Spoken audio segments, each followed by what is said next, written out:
Ashputtel. The wife of a rich man fell sick, and when she felt that her end drew nigh, she called her only daughter to her bedside, and said, "Always be a good girl, and I will look down from heaven and watch over you." Soon afterwards she shut her eyes and died, and was buried in the garden, and the little girl went every day to her grave and wept, and was always good and kind to all about her. And the snow fell and spread a beautiful white covering over the grave, but by the time the spring came, and the sun had melted it away again, her father had married another wife. This new wife had 2 daughters of her own, that she brought home with her. They were fair in face but foul at heart, and it was now a sorry time for the poor little girl. "What does the good-for-nothing want in the parlor?" said they. "They who would eat bread should first earn it. Away with the kitchen maid." Then they took away her fine clothes, and gave her an old grey frock to put on, and laughed at her, and turned her into the kitchen. There she was forced to do hard work, to rise early before daylight, to bring the water, to make the fire, to cook and to wash. Besides that, the sisters plagued her in all sorts of ways, and laughed at her.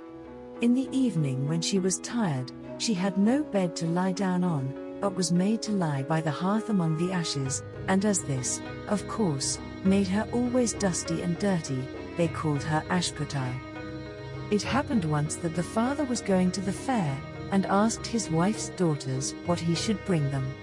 "Fine clothes," said the first. "Pearls and diamonds," cried the second. "Now, child," said he to his own daughter, "what will you have?" The first twig. "Dear father, that brushes against your hat when you turn your face to come homewards," said she.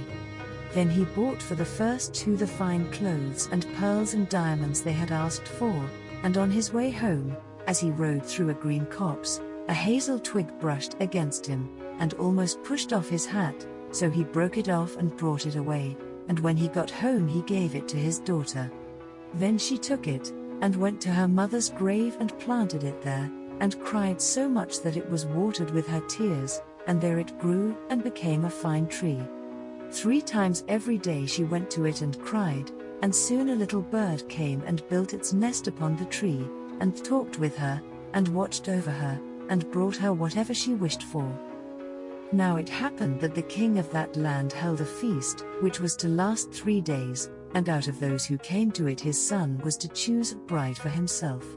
Ashputtel's 2 sisters were asked to come, so they called her up, and said, "Now, comb our hair, brush our shoes, and tie our sashes for us, for we are going to dance at the king's feast." Then she did as she was told, but when all was done she could not help crying, for she thought to herself, she should so have liked to have gone with them to the ball, and at last she begged her mother very hard to let her go.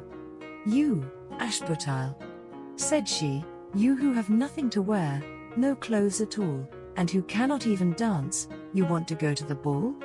And when she kept on begging, she said at last, to get rid of her, "I will throw this dishful of peas into the ash heap, and if in 2 hours' time you have picked them all out, you shall go to the feast too." Then she threw the peas down among the ashes, but the little maiden ran out at the back door into the garden, and cried out, "Hither, hither through the sky, turtle doves and linnets fly, blackbird, thrush and chaffinch gay, hither, hither haste away, one and all come help me quick, haste ye, pick, pick, pick." Then first came 2 white doves, flying in at the kitchen window, next came 2 turtle doves, and after them came all the little birds under heaven, chirping and fluttering in, and they flew down into the ashes.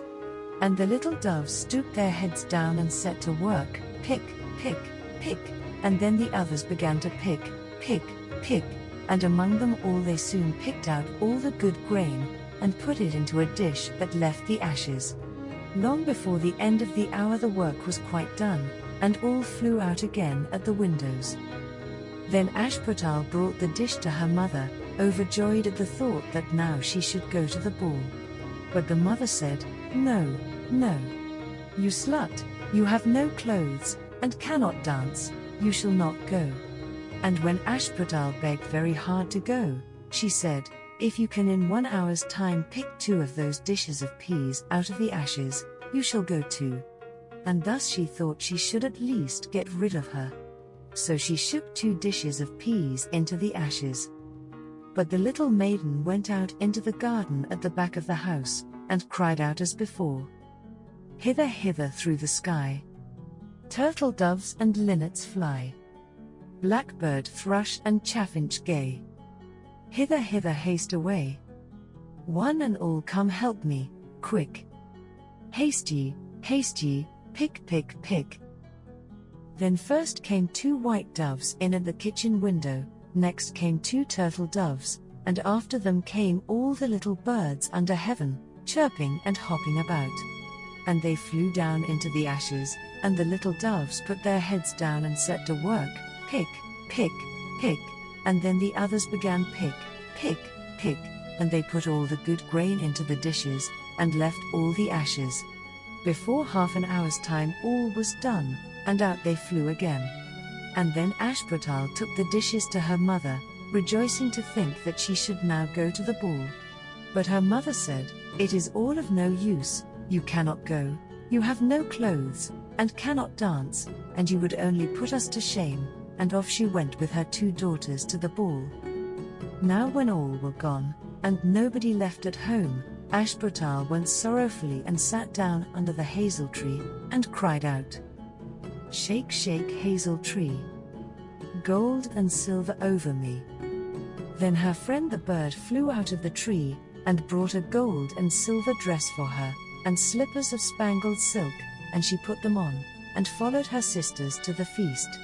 But they did not know her, and thought it must be some strange princess, she looked so fine and beautiful in her rich clothes, and they never once thought of Ashputtel, taking it for granted that she was safe at home in the dirt. The king's son soon came up to her, and took her by the hand and danced with her, and no one else, and he never left her hand, but when anyone else came to ask her to dance, he said, This lady is dancing with me. Thus they danced till a late hour of the night, and then she wanted to go home, and the king's son said, I shall go and take care of you to your home, for he wanted to see where the beautiful maiden lived. But she slipped away from him, unawares, and ran off towards home, and as the prince followed her, she jumped up into the pigeon house and shut the door. Then he waited till her father came home, and told him that the unknown maiden, who had been at the feast, had hid herself in the pigeon house. But when they had broken open the door they found no one within, and as they came back into the house, Ashputtel was lying, as she always did, in her dirty frock by the ashes, and her dim little lamp was burning in the chimney. For she had run as quickly as she could through the pigeon house and onto the hazel tree, and had there taken off her beautiful clothes, and put them beneath the tree, that the bird might carry them away, and had lain down again amid the ashes in her little grey frock.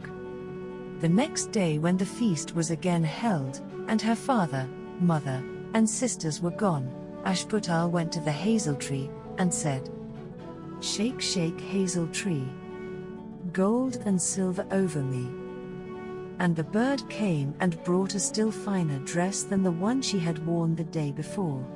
And when she came in it to the ball, everyone wondered at her beauty, but the king's son, who was waiting for her, took her by the hand, and danced with her, and when anyone asked her to dance, he said as before, This lady is dancing with me. When night came she wanted to go home, and the king's son followed her as before, that he might see into what house she went, but she sprang away from him all at once into the garden behind her father's house. In this garden stood a fine large pear tree full of ripe fruit, and Ashputtel, not knowing where to hide herself, jumped up into it without being seen. Then the king's son lost sight of her, and could not find out where she was gone, but waited till her father came home, and said to him, The unknown lady who danced with me has slipped away, and I think she must have sprung into the pear tree. The father thought to himself, Can it be Ashputtel? So he had an axe brought, and they cut down the tree, but found no one upon it. And when they came back into the kitchen, there lay Ashputtel among the ashes, for she had slipped down on the other side of the tree, and carried her beautiful clothes back to the bird at the hazel tree, and then put on her little grey frock. The third day, when her father and mother and sisters were gone, she went again into the garden, and said, "Shake, shake, hazel tree, gold and silver over me." Then her kind friend the bird brought a dress still finer than the former one, and slippers which were all of gold, so that when she came to the feast no one knew what to say, for wonder at her beauty, and the king's son danced with nobody but her, and when anyone else asked her to dance, he said, "This lady is my partner, sir." When night came she wanted to go home, and the king's son would go with her, and said to himself, "I will not lose her this time," but, however, she again slipped away from him, though in such a hurry that she dropped her left golden slipper upon the stairs. The prince took the shoe, and went the next day to the king his father, and said, "I will take for my wife the lady that this golden slipper fits." Then both the sisters were overjoyed to hear it, for they had beautiful feet, and had no doubt that they could wear the golden slipper. The eldest went first into the room where the slipper was, and wanted to try it on, and the mother stood by. But her great toe could not go into it, and the shoe was altogether much too small for her. Then the mother gave her a knife, and said, "Never mind, cut it off. When you are queen you will not care about toes, you will not want to walk." So the silly girl cut off her great toe, and thus squeezed on the shoe, and went to the king's son. Then he took her for his bride, and set her beside him on his horse, and rode away with her homewards. But on their way home they had to pass by the hazel tree that Ashputtel had planted, and on the branch sat a little dove singing, back again, look to the shoe. The shoe is too small and not made for you. Prince, prince, look again for thy bride, for she's not the true one that sits by thy side." Then the prince got down and looked at her foot, and he saw, by the blood that streamed from it, what a trick she had played him. So he turned his horse round, and brought the false bride back to her home, and said, "This is not the right bride, let the other sister try and put on the slipper." Then she went into the room and got her foot into the shoe, all but the heel, which was too large.